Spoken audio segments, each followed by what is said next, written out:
আমি কোনো নেতাও না, কোনো খেতাও না, কোনো রাজনীতিবিদও না।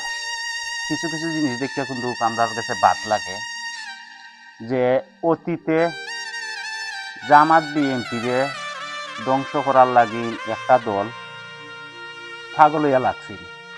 এখন বর্তমান কুর যে খালসাটা আরম্ভ হয়েছে, এখন এনসিবি আর জামাতরে বিএনপি কিন্তু নির্মূল করার লাগি লাগছে। যে দুনিয়ার নিয়ম যেটা, তুমি এজনরে মারতা চাইবা, তুমি মরবা, যারা মারা যাইবা সে কিন্তু মরতো না।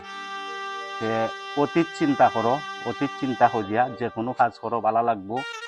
আর আওয়ামী লীগের মতন যদি তোমরাও যদি ধ্বংস হয়ে যাও, সে কিন্তু তোমরা কোনো কুল কিনারা পাইতাই না। যার কারণে আমি রাজনীতি করি না, রাজনীতিক সাপোর্টও করি না। এর কারণে আপনারা কইলাম যে আপনারা ভালো উকা, যে ভালো হইয়া চলতে পারে চলুক, আর যে চলতে পারে না তারা একটু উপদেশ দেউকা। ধন্যবাদ।